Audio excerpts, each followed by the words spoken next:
అండి, welcome to Pallavi old city. All recipes in simple old city style. ఈరోజు recipe morning బ్రేక్ఫాస్ట్లోకి రాగి dosa with coconut chutney combination చేశాను. ఒకసారి ఈ కొబ్బరి చట్నీని నేను చేసే విధంగా ట్రై చేయండి, చాలా బాగా ఉంటుంది ఈ రాగి దోశలకి. సో ఈ దోశలకు కావాల్సినవి 3 గ్లాసుల రాగులకి హాఫ్ గ్లాస్ అంతా మినపప్పుని తీసుకొని కడిగేసి రాత్రంతా నానబెట్టాను. మార్నింగ్ రుబ్బేసి ఇందులోకి 1 స్పూన్ అంతా పచ్చిమిర్చి కొత్తిమీర రుబ్బిన పేస్ట్ని వేసి కలిపేసి 2 గంటల పాటు నాననివ్వాలి. ఇప్పుడు కొబ్బరి చట్నీకి చేయడానికి స్టవ్ పైన ప్యాన్ పెట్టేసి 2 స్పూన్స్ ఆయిల్ వేసి పల్లీలు, కొంచెం చింతపండు, అలాగే పచ్చి కొబ్బరి లేదంటే లేత కొబ్బరి, అది కూడా కాకపోతే ఎండు కొబ్బరి ఏదైనా తీసుకోండి. నేను లేత కొబ్బరిని తీసుకున్నాను. ఇది కూడా వేసి కొంచెం ష్రింక్ అయ్యేంత వరకు వేయించాను.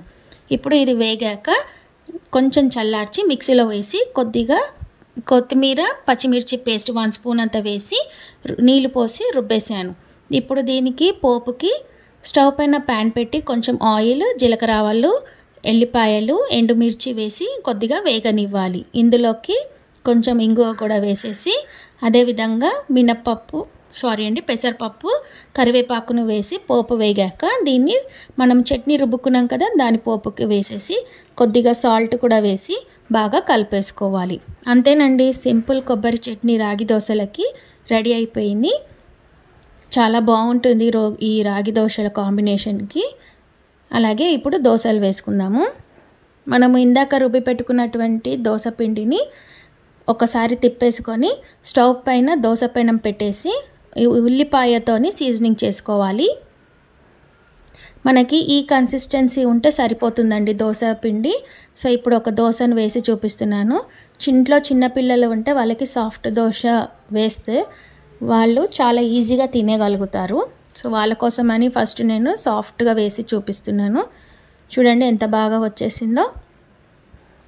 ఒకసారి ఇలా వేసాక ఇది కొంచెం వేగినట్టు అనిపించగానే నెయ్యి లేదా నూనె వేసి ఇంకొంచెం సేపు పెట్టేసి రెండో వైపుకి తిప్పేసుకొని వేగనివ్వాలి. ఇది కొంచెం వేగాక ప్లేట్లోకి తీసుకోవడమే. పిల్లలు సాఫ్ట్గా ఉంటే ఈజీగా తినేస్తారండి. సో ఇంకొకటి వేసి చూపిస్తున్నాను. మనము రాగి దోశలో మినపప్పు యాడ్ చేసాం కాబట్టి ఈ దోశలు అనేటివి కొంచెం సాఫ్ట్గానే వస్తాయి.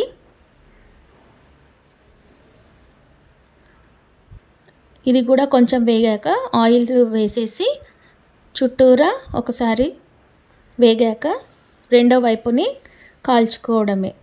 అంతేనండి, సింపుల్ రాగి దోశ. ఇది కూడా రెడీ అయిపోయింది.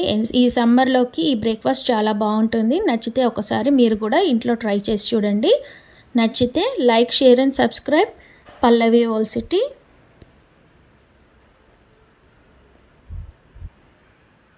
Thanks for watching. Bye.